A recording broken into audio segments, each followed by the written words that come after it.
tí wọ́n ní olórí oko orílẹ̀-èdè Nàìjíríà ààrẹ Bọ́lá Ahmed Tinubu tí ó sọ nípa ètò ìdìbò gómìnà tó ń bọ̀ ní ìpínlẹ̀ Ọ̀yọ́ lọ́dún tó ń bọ̀ ó mà ti di awuyewuye ńlá èyí tí àwọn olóṣèlú tó ti fẹ́ máa bára wọn jà sí tí wọ́n ń gbà bí ẹni ń gba igbó ọtí láàrin ara wọn pẹ̀lú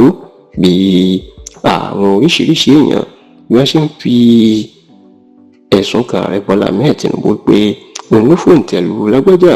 òun náà ló tó fòǹtẹ̀lù tàmẹ̀dò tọ́rọ̀ ọ̀hún tó sì fẹ́ dàrú mọ́ àwọn èèyàn lójú. ẹ rántí wípé lára ìpínlẹ̀ tí ọ̀pọ̀ èèyàn tí wọ́n ń retí àbájáde ẹni tí ó jẹ́ olùdíje fún ipò gómìnà ẹgbẹ́ òṣèlú All Progressives Congress APC wọn ó ní ìpínlẹ̀ Ọ̀yọ́ nítorí pé ọ̀pọ̀ àwọn olóṣèlú tí ó lórúkọ tó lẹ́nu ló wà níbẹ̀ pàápàá àwọn bíi mínísítà tó ṣẹ̀ṣẹ̀ kọ̀wé fipò sílẹ̀ Adébáyọ̀ Adélabú Pẹ̀nkẹ́lẹ́mẹ́sì sẹ́ńtọ̀ Teslim Fọlárìn àwọn bíi igbákejì gómìnà tẹ́lẹ̀ lọ́yọ̀ọ́ Alhaji Abdulrauf Ọláníyàn àti àwọn míì bẹ́ẹ̀ bẹ́ẹ̀ ni wọ́n kún inú òṣèlú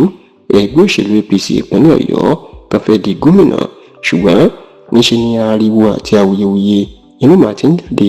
láti àsìkò díẹ̀ wípé ààrẹ Bọ́lá Ahmed Tinubu ó ti fòǹtẹ̀lù sẹ́nẹ́tọ̀ tó ń ṣojú agbègbè apá gúúsù ìpínlẹ̀ Ọ̀yọ́ nílé ìgbìmọ̀ asòfin àgbà l'Àbújá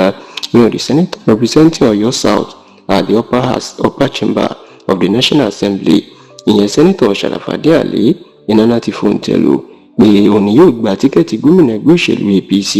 ṣùgbọ́n tó jẹ́ pé níṣe ni Adébáyọ̀ Adélabú ló ti yarí o pé Tinubu ò sọ bẹ́ẹ̀ kò sì fòǹtẹ̀lù Sharafadeen Ali tàbí ẹnikẹ́ni yàrá ti pé lọ́sẹ̀ méjì sẹ́yìn lọ́sẹ̀ tó kọjá ó ní àwọn tó jẹ́ aṣíwájú ẹgbẹ́ òṣèlú APC ní ìpínlẹ̀ Ọ̀yọ́ ìyẹn sẹ́nẹ́tọ̀ Ayọ̀ Adéṣeun àti Alhaji Abdulfatai Ìbíkúnlé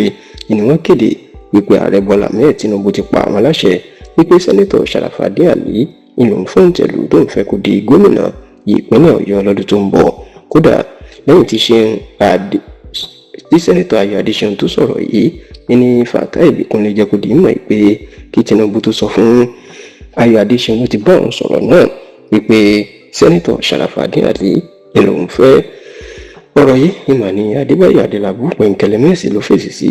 ó ní irọ́ pátápátá náà ń pa ọ́ ó ní Tinubu tán ló fòǹtẹ̀lù Sharafadeen Ali òun náà ló sọ fún òun kó ń kọ ìfipò sílẹ̀ láti lọ díje du ipò gómìnà ìpínlẹ̀ Ọ̀yọ́ ó ní Tinubu jẹ́ tó ń sọ fún òun wípé kò wú òun kóun fi iṣẹ́ sílẹ̀ nítorí pé òun fẹ́ràn òun ṣùgbọ́n nítorí pé òun ti wà lẹ́nu ìdìbò gómìnà tipẹ́ kóun kọ ìfipò sílẹ̀ kóun lọ di gómìnà. ọ̀rọ̀ tí Adébáyọ̀ Adélabú sọ àtàwọn àgbààgbà ẹgbẹ́ òṣèlú APC sọ tí gbogbo wọn sọ̀rọ̀ ìpè Tinubu ló sọ báyìí ó mà ti di awuyewuye ńlá tó sì ń já rìnrìn ní ìpínlẹ̀ Ọ̀yọ́ báyìí.